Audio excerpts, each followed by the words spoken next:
So far আমরা C program এর background study করে ফেলেছি। সি প্রোগ্রাম কি, কেন, কোথা থেকে এলো এবং কিভাবে কাজ করে। এবার আমরা আমাদের ফার্স্ট সি প্রোগ্রামটা লিখে ফেলবো। আমি এখান থেকে ডেস্কটপে যাচ্ছি, এখানে একটা নিউ ফোল্ডার ক্রিয়েট করব। এই ফোল্ডারের মধ্যে আমরা আমাদের ফার্স্ট সি প্রোগ্রামটা লিখব। এর নাম দিলাম ফার্স্ট সি। আপনারা যে কোনো নাম দিতে পারেন। এই বেসিক কাজ আশা করি আপনারা জানেন যে এখানে একটা নতুন ফোল্ডার কিভাবে ক্রিয়েট করতে হয়। এরপর আমি যে কোনো একটা টেক্সট এডিটর ওপেন করে নিব, যেখানে আমরা আমাদের সোর্স কোডটা লিখব। এখান থেকে আমি একটা টেক্সট ডকুমেন্ট ওপেন করে নিচ্ছি। এর নাম দিব hello.txt। এখন আমাদের সোর্স কোডের এক্সটেনশন সি এর জন্য .c হবে। তো আমি এখান থেকে .txt এক্সটেনশনটা চেঞ্জ করে .c দিব। আপনারা যদি এই অপশনটা খুঁজে না পান, অর্থাৎ এক্সটেনশন চেঞ্জ করার, সেক্ষেত্রে আপনারা ভিউ থেকে সেটা চেঞ্জ করে নিতে পারেন। আমি এটা সি লিখে দিলাম। এখানে একটা ওয়ার্নিং আসবে, ওয়ার্নিং এখানে ইয়েস করে দিব। আপনারা এখান থেকে শিওর হবেন যে ফাইল নেম এক্সটেনশন এই অপশনটা মার্ক করা আছে। তাছাড়া আপনারা এক্সটেনশন চেঞ্জ করার অপশন পাবেন না। ওকে, এটা আমাদের ফার্স্ট সোর্স কোড। সোর্স কোডের মধ্যে আমাদের অবশ্যই সি এর কোড লিখতে হবে। সো এখান থেকে ওপেন উইথ নোটপ্যাড, এখানে আমরা আমাদের সোর্স কোডটা লিখব। আমরা এখানে লিখব ইনক্লুড stdio.pc। এগুলো সম্পর্কে পরবর্তী ভিডিওতে আমরা সবকিছু জানবো ডিটেলসে। আপাতত আমি যেভাবে লিখছি এভাবে আপনারা লিখবেন। এরপরে লিখব ইন্ট মেইন, এরপর প্যারেন্থেসিস দিব। প্রোগ্রামিং এর ভাষায় ফার্স্ট ব্র্যাকেটকে প্যারেন্থেসিস বলে। সো এই প্যারেন্থেসিসের মধ্যে আমরা লিখে দেব ভয়েড। ওকে, পরের লাইনে আমরা কার্লি ব্রেসেস শুরু এবং কার্লি ব্রেসেস শেষ করে দিব। এতটুকুকে বলা হয় মেইন ফাংশন এবং এতটুকু হচ্ছে ফাংশন বডি। এই মেইন ফাংশনের মধ্যে আমরা যা কিছু লিখবো সবকিছু এক্সিকিউট হবে। ওকে, তো এই প্রোগ্রামের মাধ্যমে আমরা সিম্পল একটা টেক্সট কনসোলে শো করতে চাচ্ছি। তো সিম্পল টেক্সট শো করার জন্য আমরা কি করব, প্রিন্ট এফ ফাংশনটা ইউজ করব। এই ফাংশনের মধ্যে আমরা ডাবল ইনভার্টেড কমার মধ্যে যা কিছু লিখবো সবকিছু শো করবে। আমি সিম্পল একটা টেক্সট লিখতে পারি, welcome to C programming course. Okay, আমি এই টেক্সট আমাদের কনসোলে শো করতে চাচ্ছি। তো এই টেক্সট আমি লিখে ফেললাম, তারপরে প্যারেন্থেসিস শেষ করব, এরপর একটা সেমিকোলন দিব। তো এই সেমিকোলন কেন? আমরা আমাদের কোনো একটা সেন্টেন্স লেখার পর যেমন দাঁড়িয়ে এর মাধ্যমে সেন্টেন্সের সেই বোঝাই বা ফুল স্টপের মাধ্যমে, এরকম এই প্রোগ্রামিং সহ অন্যান্য প্রোগ্রামিং এ প্রত্যেকটি স্টেটমেন্ট এর সেই বোঝানোর জন্য একটা সেমিকোলন দিতে হয়।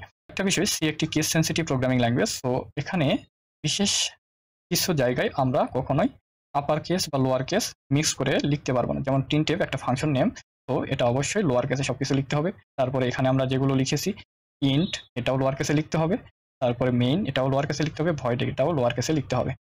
এর পরের লাইনে আমরা আরো একটা স্টেটমেন্ট লিখবো, সেটা কি রিটার্ন 0।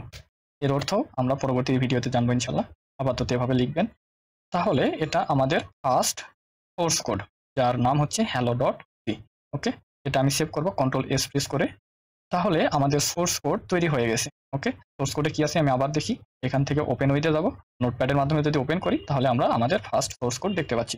এখন এই সোর্স কোডকে মেশিন রিডেবল কোডে কনভার্ট করতে হবে, অর্থাৎ অবজেক্ট কোডে কনভার্ট করতে হবে।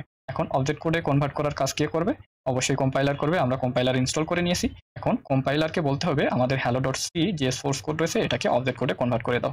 এটা আমরা কিভাবে করবো দেখিনি। ফার্স্ট সি, এখানে আমরা ক্লিক করব, এখানে cmd লিখবো, তাহলে cmd মোড ওপেন হবে এই ফোল্ডারের জন্য। ওকে, এখানে আমরা কমান্ড দিব gcc, অর্থাৎ আমরা gcc কম্পাইলারকে বলছি hello.c যে সোর্স কোড রয়েছে এটাকে অবজেক্ট কোডে কনভার্ট করে দাও। এরপরে আমরা ইন্টারপ্রেস করে দিব, সোর্স কোড থেকে আমাদের অবজেক্ট কোড কনভার্ট হবে এবং সেখান থেকে লিঙ্কারের মাধ্যমে একটা এক্সিকিউটেবল কোড এখানে জেনারেট হয়ে যাবে। এখানে আমরা দেখতে পাচ্ছি a.exe এক্সিকিউটেবল কোডটা জেনারেট হয়ে গেছে। তো আমরা যে কাজ করব, এখন এই এক্সিকিউটেবল কোড রান করে দেখব আমাদের আউটপুট দেখায় কি। এজন্য আমরা সিম্পলি লিখব a.exe। ওকে, a.exe যখন লিখে আমরা ইন্টারপ্রেস করলাম তখন আমরা আমাদের এই মেসেজটা দেখতে পাচ্ছি। ওকে, তাহলে আমাদের ফার্স্ট সি কোড রান হয়ে গেল।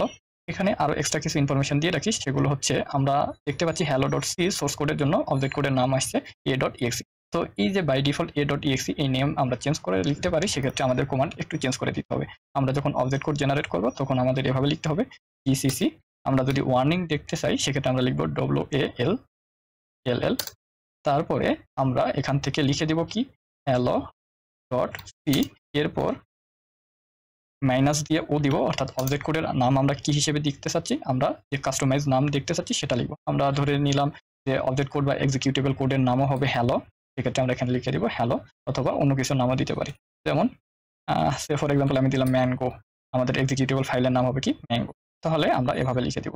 এখন যদি আমি ইন্টারপ্রেস করি তাহলে আমাদের একটা এক্সিকিউটেবল ফাইল জেনারেট হবে যার নাম আমরা কাস্টমাইজ ওয়েতে দেখাচ্ছি। এখানে দেখা যাচ্ছে ম্যাঙ্গো.exe আমাদের এক্সিকিউটেবল ফাইল তৈরি হয়ে গেছে। এটাকে যদি আমরা রান করতে চাই সেক্ষেত্রে আমরা সিম্পলি লিখব ম্যাঙ্গো.exe। ওকে, তাহলে আমরা এই সোর্স কোডের আউটপুটটা এখানে দেখতে পাবো। ওকে, কংগ্রাচুলেশনস, আপনি ফার্স্ট সি কোড এক্সিকিউট করে ফেলেছেন।